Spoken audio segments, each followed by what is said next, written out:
What is up, everybody? Welcome to the Blue Stable podcast. Um, as you can see, I'm alone today. Marcus, culture shot. Of course, he had some previous obligations he's got to go to. Unfortunately, he's not going to be able to make it today. Uh, Colts film room, of course, probably like the busiest man in the world on Colts Twitter right now. He's everywhere. So looks like it's just me today, unfortunately, for all you guys. But we do have some good stuff in store for you. We are going to be previewing the Colts and Broncos matchup coming up here this Sunday. Huge game, of course, massive playoff implications for both teams. We're talking about a playoff atmosphere. This, by any stretch of the imaginations, this is a playoff game, and it's going to be a big one, maybe the biggest game of the year for both teams. The Colts, I believe, if they win this game, they jump up somewhere around like into the 40s, 40-something percent, maybe a little bit higher to make the playoffs. Denver, if they win this game, I believe they've got like an 80-something percent chance to make the playoffs. And if the Colts lose this game, their playoff chances, they go down to right around 7% chance to make the playoffs. So to say this is a massive game is an understatement for both teams. But as we get started, just want to welcome everybody in. Make sure you are subscribed, like the post, follow us on Twitter, Culture Shock, Colts Film Room. My Twitter handle is right there. Most of you, I'm sure, already follow me if you're watching this. But yeah, it's a big game for sure. So without further ado, let's get into some of the stuff.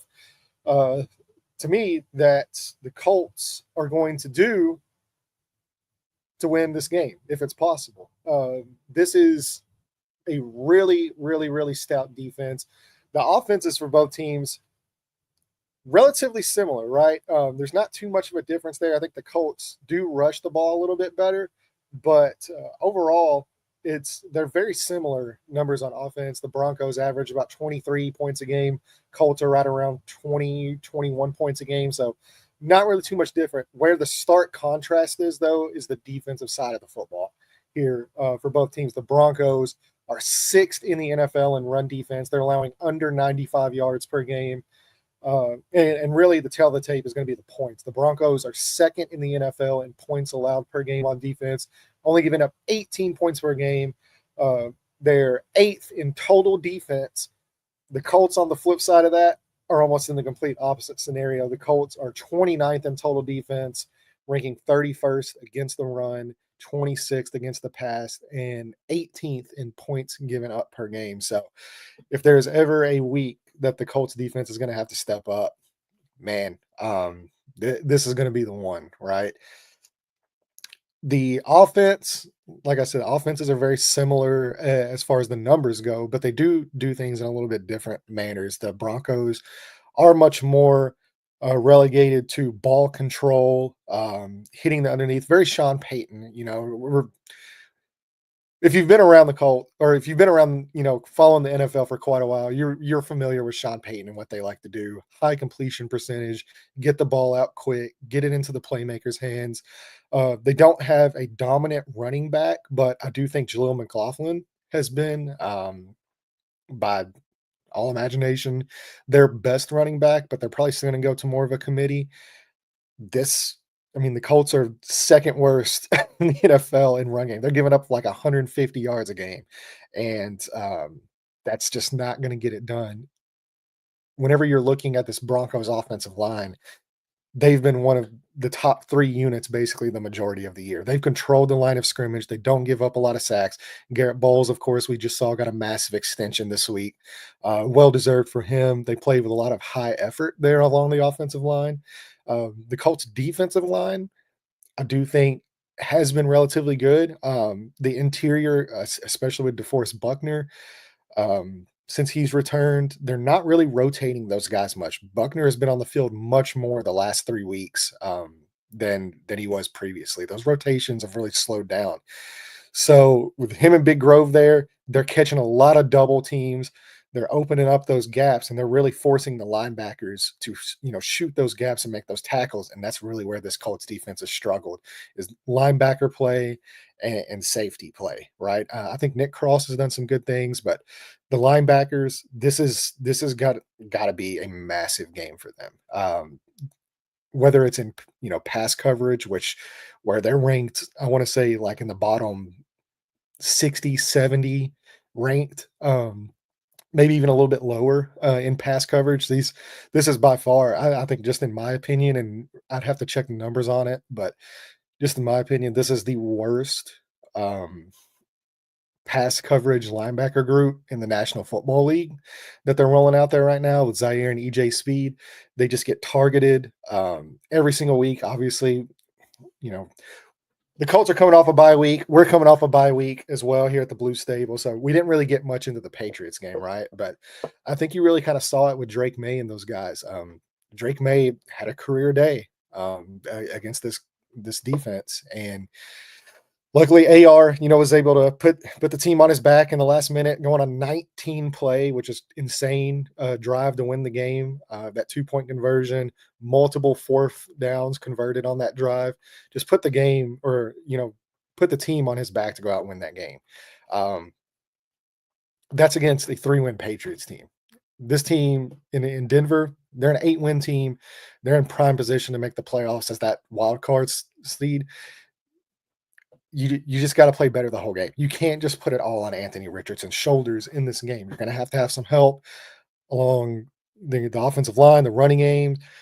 Who knows what's going on with the tight end situation, right?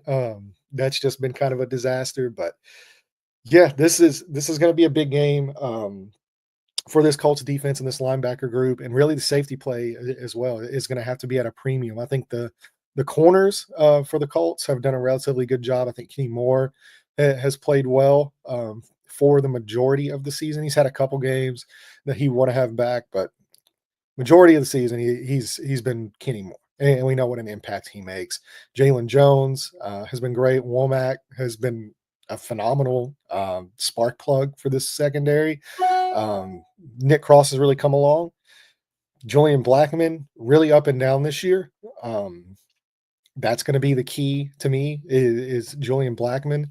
And really, like I said, it's got to be the linebacker play. It's going to have to be the defensive line getting pressure on Bo Nix, who we'll talk about here in a second, and how great of a rookie year he's done. But in order for this Colts team, to me, to be able to take this game and keep their playoff hopes alive, because like I said at the beginning, you lose this game, you're facing an uphill climb. Your playoff hopes are basically dashed at that point. You would have to have a miracle to make the postseason if the Colts lose this game. So, yeah, once we get into a little bit more numbers, like I said, the Broncos offense, they're averaging right around 320 yards per game, which is good for 21st in the NFL. The rushing offense has been below average for them. I think that's due to them not really having that game-changing running back. It's really much more of a committee with those guys. But McLaughlin's been relatively well. The passing offense is 21st. Very ball control, not super explosive. They have some guys that can beat you deep, but more often than not, they're going to try to target the middle of the field. They're going to try to get the ball out quick and get it into the playmaker's hands. Bo Nix is a guy, too, that he can create with his legs. So when we're looking, though, on the flip side of this, how can this Colts offense attack this really, really great unit over there in Denver with that defense? Defensive line, Nick Benito, he's been phenomenal this year. Obviously, Patrick Surtain. The key for this one is Riley Moss, the second cornerback there in Denver. He's missed. He's going to be out this game, but when he has been out, they have really, really, really struggled at that cornerback 2 spot. It cost them against the Browns. Jameis, of course, lit them up. He was attacking that cornerback 2 spot the entire day. Jerry Jeudy just went absolutely bananas whenever they isolated him. So I think you're going to have to get in 3-by-1 formations. You're going to have to isolate possibly A.D. Mitchell, Alec Pierce. You're going to have to get them in one-on-one matchups with that cornerback 2 spot, because Surtain, we know, one of the best defensive players in football. He's going to be following around Michael Pittman. Good news is Josh Downs will probably be back this week as well. Hopefully that's trending towards. They got some big injury news as well. Like they've really needed that bye week. The Colts did, and we can go over the injury report real quick once I pull it up. Looks like the only person that there's two guys that have been ruled out so far. That's Ashton Doolin and Braden Smith, obviously with the personal matter. Nobody really knows what's going on there, but obviously we hope the best for Braden. Hope everything is going okay with him. But yeah, outside of that, Josh Downs returned this week, full practice the last couple days. Ryan Kelly's been a limited participant, so there's a chance he plays. Bortolini, of course, practiced in full. Buckner, other than the rest day, he should be good to go. Jalen Carley's, to me, like that's a big one. Possibly being activated from IR. They still have a chance to activate him, and they still have to add him to the active roster. But whenever he was out there early on in the season, even as just a rookie, he was by far the best coverage linebacker, and I think he might have been the best overall linebacker they had right now. And with him going down, that was just really bad luck. But if he can find a way to get activated this week and get back into the game, that could be a really big underlying story. Pittman practiced in full all week with the back injury. Mo Alley Cox did not practice this today only. He was a DNP with a hip injury, so he's questionable, but I think Steichen said in the presser that he should be good to go. And Grover Stewart, of course, had a rest day. So really what we're looking at is a team that's getting healthy at the right time. Obviously, Braden's gone, but Gonzalez has really stepped up. If you didn't already know, PFF has Gonzalez over the last 3 weeks rated right around the top 15 tackle. That's counting left tackles and right tackles. A top 15 tackle in football as a rookie. That guy stepped up and been massive, whether it's been in place for Bernard Ryman, whether it's been in place of Braden Smith last week. Just been absolutely crucial to this offensive line success. Glowinski started last week. I expect him to still be out there. So I think this Colts offensive line, I think they're going to be okay. I'm not too worried about them. Josh Downs coming back. Obviously, we know what a spark plug he is. To me, he's outside of Jonathan Taylor and maybe even now surpassing Jonathan Taylor. He might be the best weapon they have on offense. One of the better wide receivers, regardless of whether it's slot or outside or anything like that. He's been one of the most productive, better wide receivers in football this year. Getting him back is like absolutely crucial in this game to attack the middle of the field with their linebackers. And then, like I said, I think you go after the cornerback 2 spot. They're going to need multiple plays down the field in this game if they want to keep up and really put pressure on this defense, because we know they're going to utilize the quarterback run game like they have since AR's returned from the benching the last 3 weeks. They've done a phenomenal job, I think, in that case with utilizing his legs, especially on like crucial downs, like the 4th downs and 3rd downs, converting the sticks. I believe he's converted 28 first downs since he's returned the last 3 weeks with his legs, with rushing the football. That's massive. And then you're getting into the passing game, and that's really where it's kind of been hit or miss, right? Like they haven't sustained a ton of drives, but the improvement's there for sure. The under 10-yard completions have skyrocketed. He's completing right around 78% now of his passes under 10 yards, which is huge.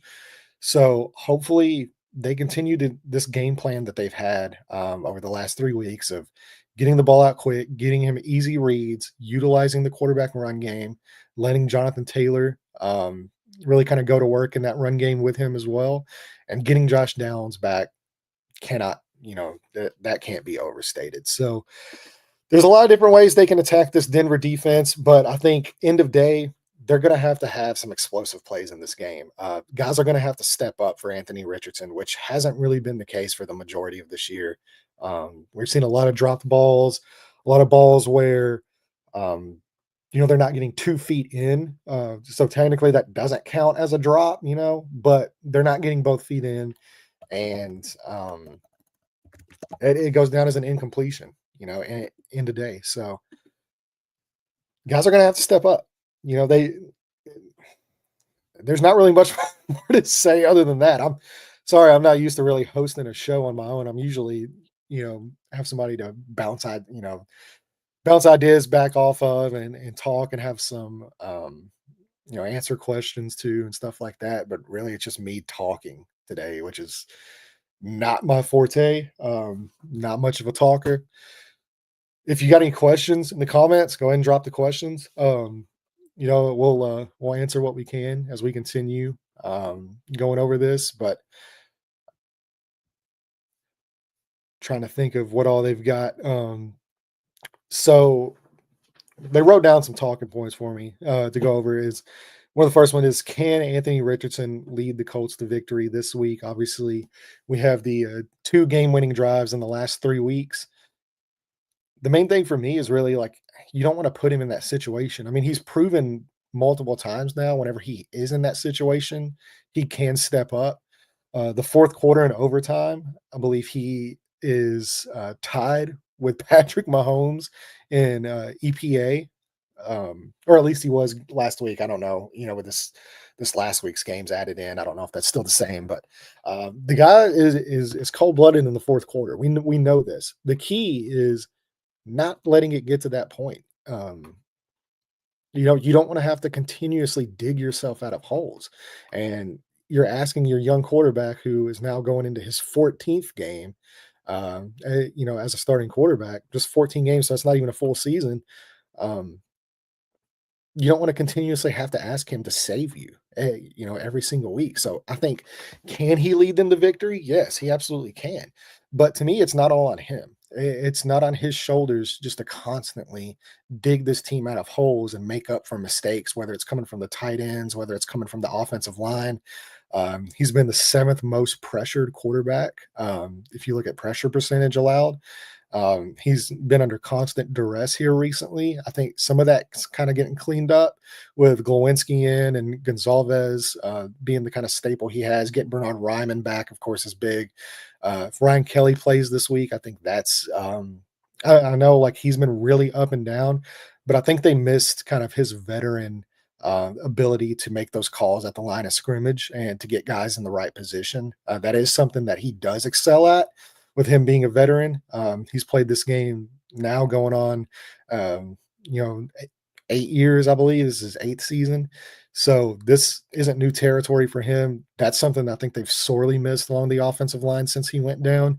His play really hasn't been, it's kind of like a pun, but it hasn't been up to the standard when he has been out there, as far as, his blocking and stuff like that. But they've really missed him making the calls and getting guys in the correct position along this offensive line. If not, Bortolini, I think, it has been really good in spots during his rookie season. So I'm not too worried about the offensive line going into this week. I think they've got a lot of stuff that they needed to clean up, but I think it's on the path to getting cleaned up. I think making the move from Dalton Tucker to Mark Glowinski solved quite a few issues. Dalton Tucker, the last few games he started, it was not great.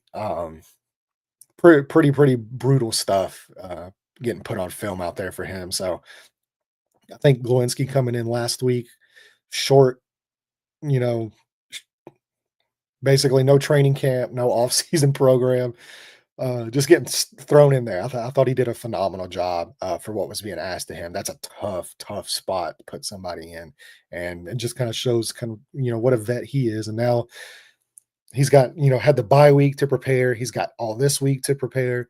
So he should be a little bit better prepared. Hopefully we see another strong performance from him. So yeah, it's going to be on other guys to step up. Wide receivers, getting Josh Downs back, like I said, big thing, but the other guys got to step up as well. Tight ends have to find a way to get open. Noah, got Noah here. So JT's production's fallen off a bit since AR. It's been the carousel, different starting O-line, or is it the opposing fronts they've faced in recent weeks? Really, in all reality, it's likely a combination of two, but I think more it's really just been the offensive line for the most part. Um, we've seen multiple guys kind of not play up to their level. Quentin Nelson had a few bad weeks. the center position took some rough starts.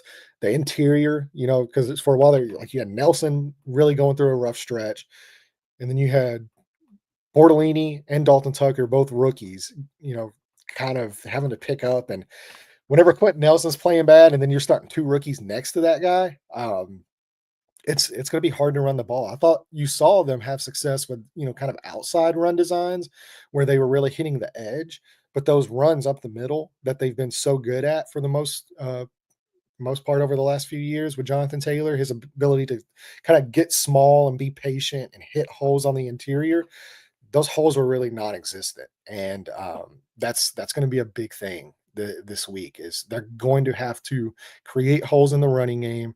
They're going to need explosives because right now this defense, they played a little bit better there in the middle of the season. Obviously, the schedule got a little bit easier for sure. So it's just teams are just basically keying in on the Colts run game. And that's what they should be doing. They're keying in and saying, okay, Jonathan Taylor's not going to beat us.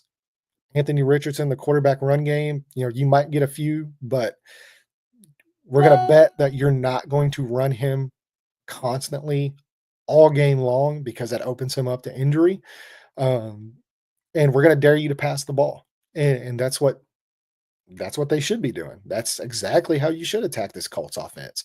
You should load up the box, make sure the quarterback run is not going to beat you, make sure Jonathan Taylor's not going to beat you, and say, hey, Anthony Richardson, throw the ball. Beat us with your arm. Can he do that? I think for the majority of the last 3 weeks, he's proved that he can, but it's up to other guys to step up in that spot in the passing game. That's going to be the key to this game is hitting those explosives, targeting whoever is going to be in place of Moss at that cornerback 2 spot, getting isolation on that. I think A.D. Mitchell and Alec Pierce, those would be my 2 guys in this game, is trying to get them isolated in one-on-one matchups against Denver's cornerback 2 spot, which is really kind of what you saw the Browns do. And you just have to hope Anthony Richardson doesn't throw 2 pick sixes like Flamus did.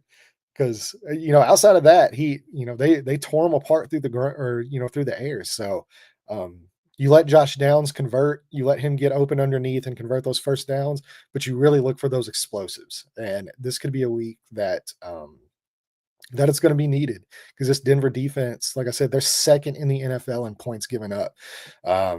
If you can get to 25, 30 points in this game, you're going to give yourself a chance. And that's all you can ask for. After that, it's up to the defense. It's going to have to be a strong defensive day for the linebackers. It's just going to have to. This Denver offensive line has been too good most of this year. Like I said, they don't have a guy like Jonathan Taylor. They don't have somebody that can just rip you apart at the running back position, but they're really good at creating space and opening up holes for those guys along the offensive line. Really good in pass pro. Denver's offensive line has been fantastic all year long. So that's going to be the key. Linebackers have to fill gaps. They've got to stay disciplined in pass coverage. You're going to need at least 1 to 2 turnovers. You've got to win the turnover battle.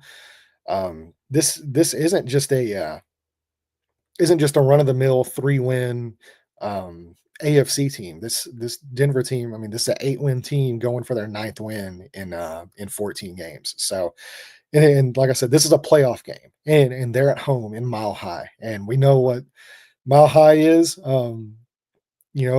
There's a lot of guys that get winded out there. It's cold. It's December. The air is really thin, and it does give them a home field advantage. It really does. So can the Colts go into Denver and really take advantage of this bye week and getting some guys back and some extra preparation and stuff like that? And if they win this, or if they don't win this game, your playoff chances are pretty much shot. So, this is a huge game. So we're going to open up the comment section. Anybody have any comments, any questions? any concerns? You want to tell me how awful I am at doing this by myself? Go ahead. That is that's something that I need feedback on because I'm not used to doing this alone. So we'll give it just a few minutes here. Um, there's some comments in here. Uh, Holy King AR, yes, I agree. I did miss watching Anthony Richardson play football this weekend. Um, Sundays are a lot less fun, without Anthony Richardson on the field. Mainly just because the talent, right? It's kind of a combination of like you never know at any given moment there can be a drop back. You never know what's going to happen.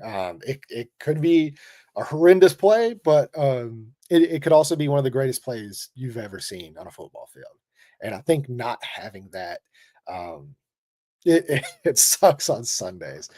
Um,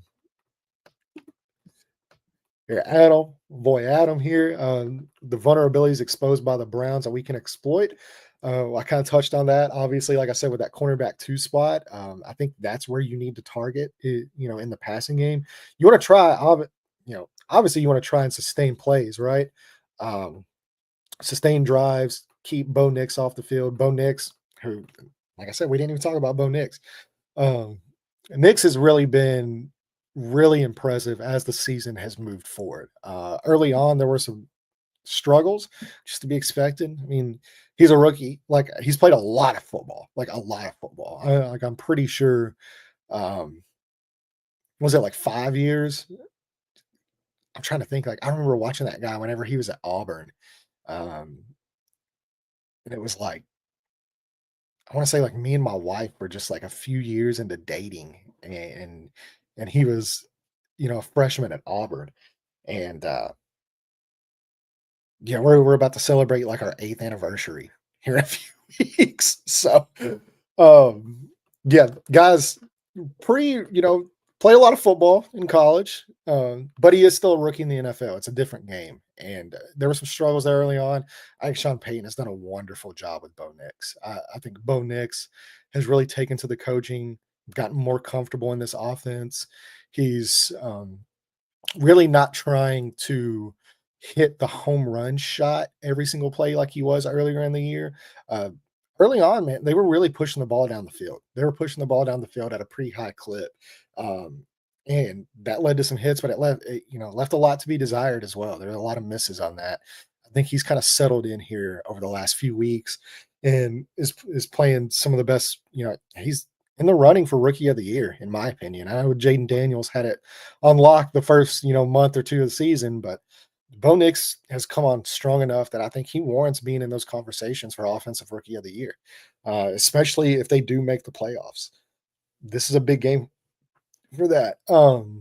And something else that really doesn't need to be overlooked because we saw it a couple weeks ago with Drake May. Drake May had quite a few plays where he shredded this Colts defense with his legs, and Bo Nix can do the exact same thing. Bo Nix, his scramble ability is really, really, really underrated. Uh, you hear all the time about, sneaky athletic. He's a real grinder. He's, plays the game the right way. But no, he's athletic, super athletic guy. He can kill you with his legs.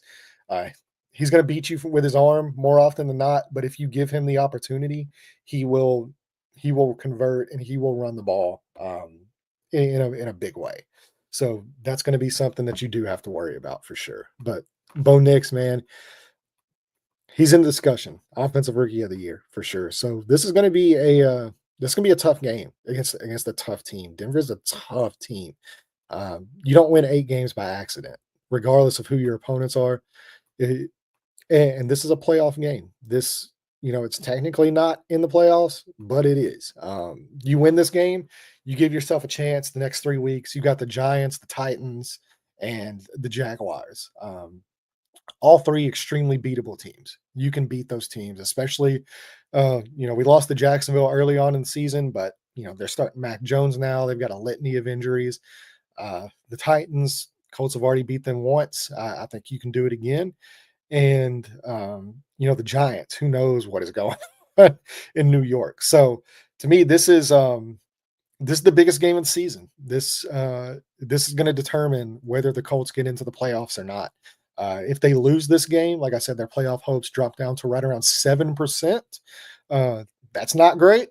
If they win, you have a shot. You have a really, really strong shot because you're going to own tiebreakers over a lot of these teams. And, you got other teams too coming in, like Cincinnati's coming on relatively strong. They're only a few games back.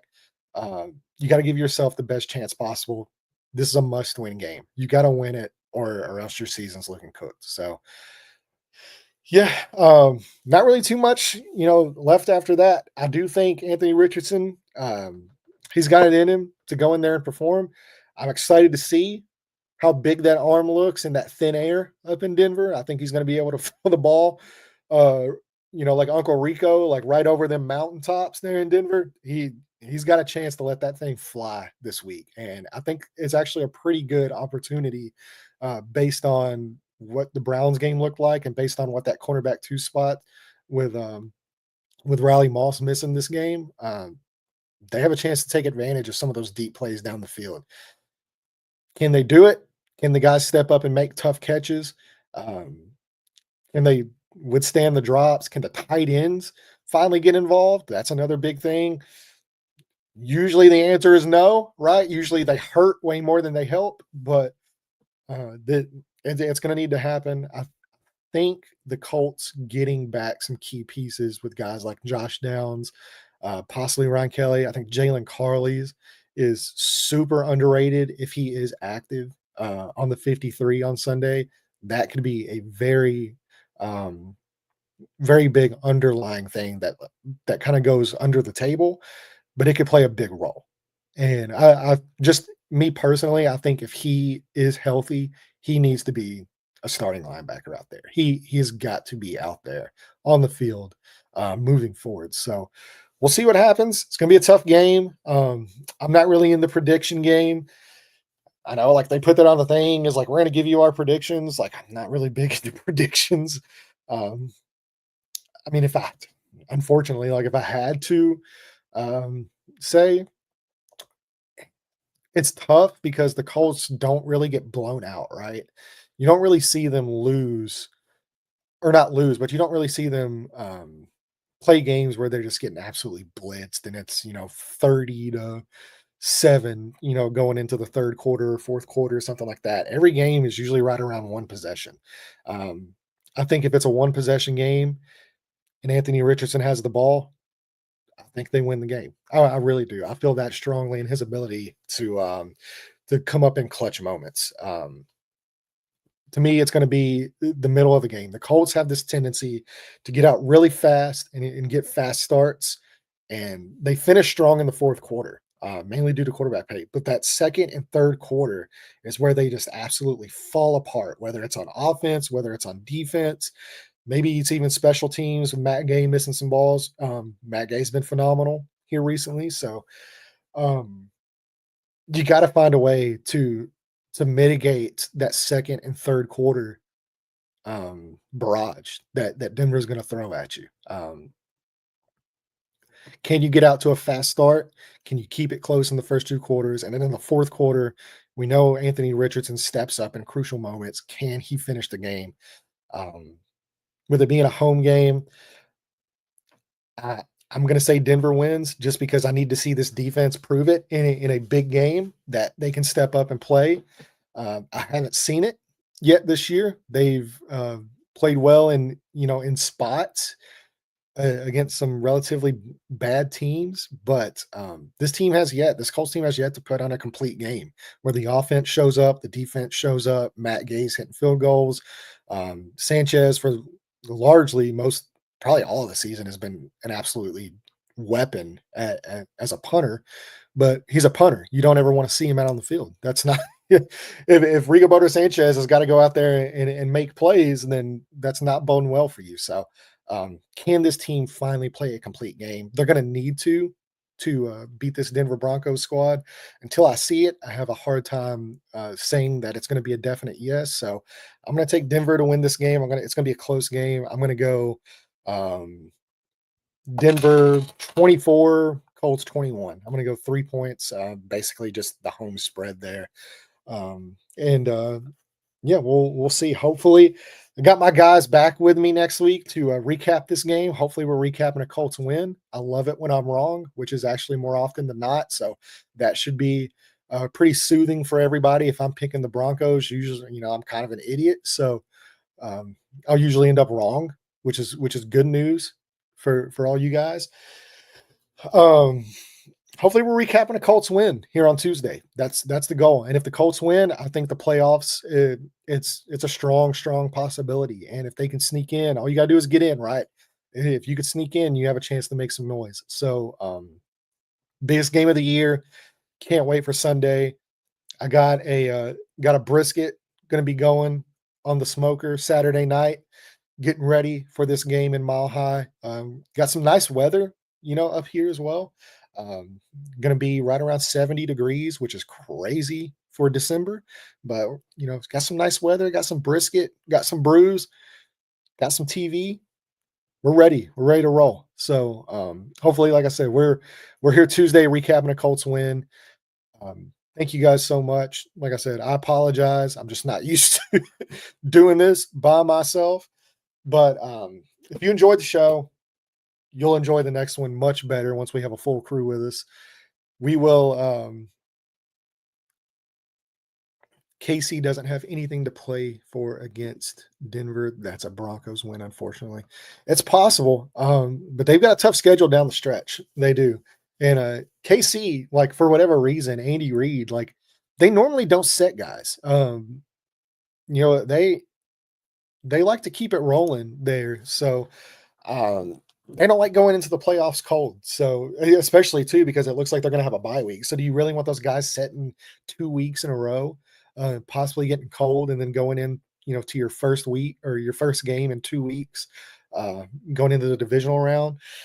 Probably not. So I think Kansas City plays them that game. I think they play them hard. I think they're going to want to get as many reps as they can to offset that bye week they're going to have, and that way they're not letting their guys go in cold in the divisional round. So we'll see. It's a good point, though. Very good point, Derby. But yeah, like I said, like, subscribe, hit the bell notification. You can get notified whenever we do go live, and all of our stuff is available on X. It's available on YouTube, on Twitch.